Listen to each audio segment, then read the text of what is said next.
Hello and welcome everybody. My name is Jarasar and I'm here to take you through some of the lesser cast replays from the recent MLG event down in Raleigh. Now this game in particular was from the open bracket round 4. Spawning in the top right of Shakuras Plateau is our red Terran, Complexity's very own TriMaster. And his opponent is going to be in the bottom left hand corner, spawning as the pink Protoss. He is none other than its Gosu's HwangSin. So both of these players are reasonably talented and definitely capable of mixing it in with the best of them. But before Raleigh, especially TriMaster, wasn't particularly well known in terms of being a household name. And he really exploded onto the scene, especially with his famous win against Hydra. Later on in pool play. HwangSin, meanwhile, has really made a name for himself online over the summer. He's won several TeamSpeak Opens, he's won a couple of Zotac Cups as well, and he won a Go For SE2 Cup, and some of the players he's beaten in finals is actually quite impressive. For example, he's beaten Zenex Hack, Major he's beaten, Phoenix, Kawaii Rice, and I think he 3-0'd Czech Prime in one of the Zotac Cups as well. So this guy really is somebody to keep a watch out for in the future, and obviously he's trying to make a name for himself at Raleigh as well in live tournament play. Now this tournament was incredibly competitive, especially with the Koreans coming over, who everybody expects to be able to mop up in championship pool play. But the cool thing about MLG Raleigh was that a lot of the Koreans, even though they did incredibly well and ended up winning the tournament even, there were just quite a lot of individual game losses, and they didn't quite look as invincible as they were before. So this could possibly be a sign that the metagame in NA and Europe is slowly catching up a little bit to the Korean servers, and we're now giving the Koreans a little bit more run for their money. We see this scouting probe from HwangSin going to attempt to get into the base, but it's going to get shut down by that first Marine that just completely dispatches it. However, I do believe HwangSin got to see that gas, so he knows that nothing too sinister is going to come out of TriMaster's play. Meanwhile, in HwangSin's base, Cybernetics Core just going down now, and the second gas being taken. All is well, looking reasonably normal so far. We're just going to be keeping an eye out on some of these expansion timings later on, so we can get a better idea of what kind of long-term strategy he has. Notice neither player is really going for the Xel'Naga watchtowers, which is slightly unusual for Shakuras Plateau, because normally at least one of the players wants to be able to get that map control early so that they can see exactly what is going on with their opponent's timings and whether or not an attack is incoming. This SCV looks like it's going to get picked off by the first unit of HwangSin, which is a Stalker. Stalker is particularly popular with Protoss nowadays because they're just a little bit more mobile than Zealots as an early game scouting unit. Zealots, especially in PvT, can also be kited nearly indefinitely by Marines and Marauders, at least until they get charged. So Stalkers are definitely a more favorable unit in terms of being able to go out into the middle of the map and just secure map control early on. Now this Stalker isn't going to go to a Xel'Naga watchtower. If you notice, it's on the right of the base here, anticipating any sort of drop play coming in from TriMaster along this bottom corridor. This pylon is also going to go down just to make sure that he's got some good warp-in capability should a medevac decide to instantly dispose of some Marines, Marauders, or even Hellions down the bottom here. So this is very good thinking here by HwangSin. Meanwhile, we've got TriMaster playing a reasonably conservative game, holding up the ramp of his natural with 4 Marines, preventing any sort of poking action, any sort of scouting that HwangSin might be interested in doing, and also preventing probes getting in from just planting really annoying pylons in the back of the natural that could prove to be a useful tool in harassing later on in the game. We do have a starport finishing and going onto the tech lab over here. And I believe that tech lab was formerly of the factory that just flew down here, so it's going to be interesting to see. And we do have a Banshee coming out from TriMaster. Now note that he hasn't researched Cloak, and therefore it's unlikely he's going to. Cloak takes 110 seconds to research, while a Banshee only takes 60 seconds to pop out of that starport. So normally what a lot of players do when they go for Cloaked Banshees is that they research the cloak a long time before the Banshee ever pops out, so that by the time the Banshee gets to the desired area of the opponent's base, cloak immediately finishes. A couple more barracks getting added on by TriMaster as well, with some more Marines coming out. We see Stim has just started, and HwangSin is just about to finish the Nexus at his natural, although it's worth pointing out that TriMaster already has that second orbital command up. He's not going to float it down to the natural quite yet. He's going to use it to train a few more SCVs and get those mules off. That's really conservative play coming out from both sides here. Neither side's still interested in taking any of these watchtowers. We do have a very stalker-free, I was going to say, composition over here, and these stalkers are going to go to the back of the natural just in time. Look at this game sense. This Banshee is coming straight down. HwangSin has noticed that there is no dropship play coming on the bottom right, so he's moved down to his natural instead to defend that. The Banshee's on attack move, and therefore immediately engages the nearest stalker. HwangSin knows exactly what's going on now, and that Banshee is going to haul tail out of there without doing any damage at all. Luckily, TriMaster didn't invest in cloak, so the amount that he spent on that potential Banshee harass isn't really that much. It's probably not anything to get too worried about just yet. He's playing incredibly defensively though, still with those two bunkers up. I can't help but feel that if he had held either of these watchtowers or just poked a little bit in to see what the army composition is like, which currently is just zealots and sentries, HwangSin might not be in quite as good a position to break up this ramp as he would be, for example, if he had a bunch of stalkers and blink researching.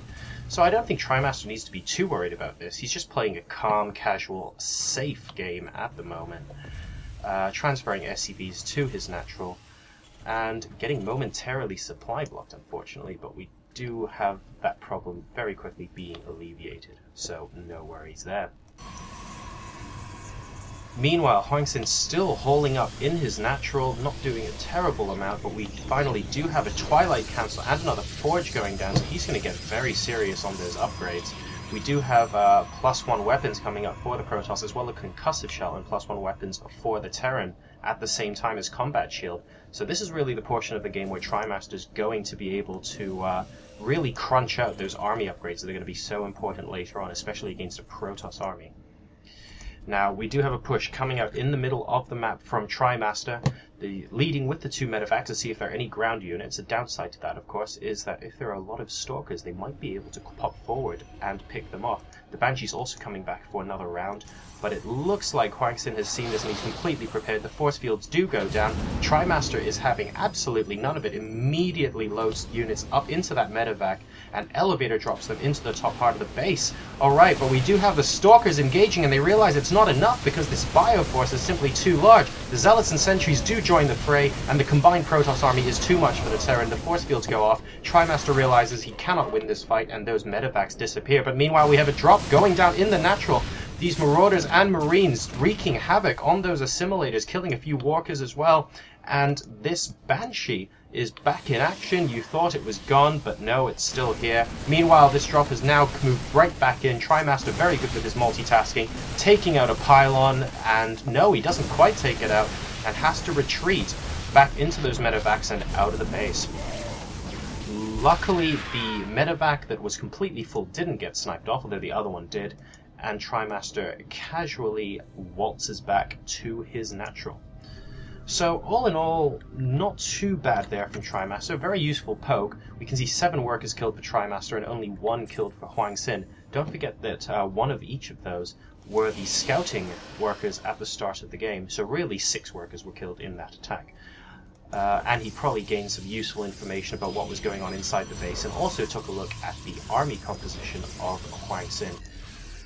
This observer is doing an incredibly good job being parked outside the natural, knowing exactly what kind of timings are going to be made by this Terran army as it moves right back out into the middle of the map. We have another observer here just confirming that he's going to be moving into the Protoss half of the map as opposed to being camped out at the watchtowers.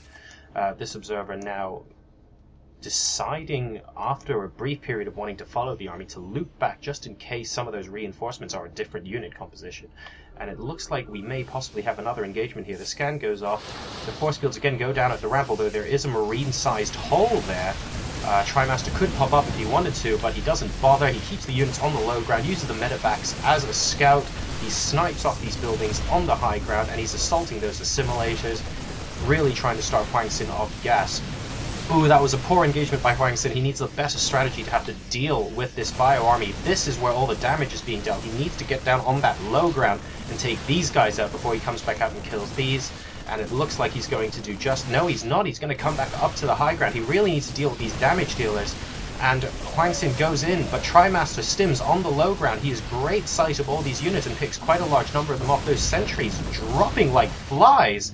HwangSin really needs to change tact in terms of engaging this army, and he really needs to get rid of this pressure here. Luckily, they're currently only attacking the assimilators, but this could develop into something more nasty if HwangSin isn't careful. And he does go down onto low ground. Guardian Shield goes up. Beautiful force field. Demolishes a lot of that bio.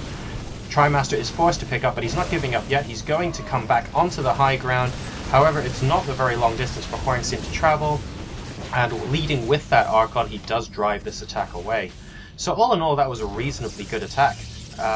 It has starved HwangSin of gas. You can see HwangSin sitting on a gold mine worth of minerals right now, and he doesn't have a lot of gas. This assimilator could probably go down if a single Marine was dropped here for a couple of seconds. So that was probably the intention of TriMaster, to control the Protoss army composition and say, well, okay, you're not going to be going any units that are gas heavy for a little while. I'm going to see a lot of zealots out of you because of this timing I did. And now we're going to be able to watch TriMaster deal with a more zealot-heavy army composition. We do have HwangSin moving out across the map now. It looks like he's going to scout the third. And he goes up the ramp, and... oh, no, he turns around. He doesn't see it. This scan must have deterred HwangSin from doing anything, because he's worried that this Terran army predictably flanks right in and deals mega damage to this Protoss force. Now, we do have the Terran army finally with ghosts as well, and it looks like EMPs might potentially go off here. A couple of money EMPs on a clumped up Protoss army does wonders, and oh my goodness, a lot of those zealots and that Archon are now completely without energy. The ghosts do fall, but a large portion of HwangSin's army is still shieldless. And no, it looks like he does have just about enough to take on TriMaster at this point. TriMaster runs away, loads up into the medevacs, and oh, he puts his units on the high ground to be able to snipe off these Protoss. Unfortunately, the Observer's going to come in, so he still has sight, but a scan quickly takes care of that, and the Terran has a good position on the top of this terrain here, and HwangSin does have to temporarily move back. So very nice damage done with those ghosts by TriMaster, and very good positioning of these units after he realized he was on the receiving end of that battle in terms of possibly losing that engagement. So both sides, HwangSin again. Oh my goodness, again with the money scan deterring the Protoss from going up into the third base, because the Terran army would swoop down here and trap these Protoss units up the ramp.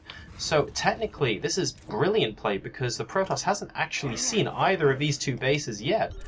And it looks like TriMaster is doing incredibly well. So, oh my goodness, those EMPs are absolutely deadly.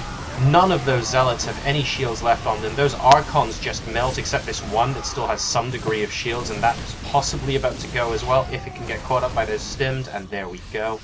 And it looks like HwangSin is forced to retreat. TriMaster scanning to see what kind of reinforcements there are, and predictably from that harass earlier, it's quite zealot heavy.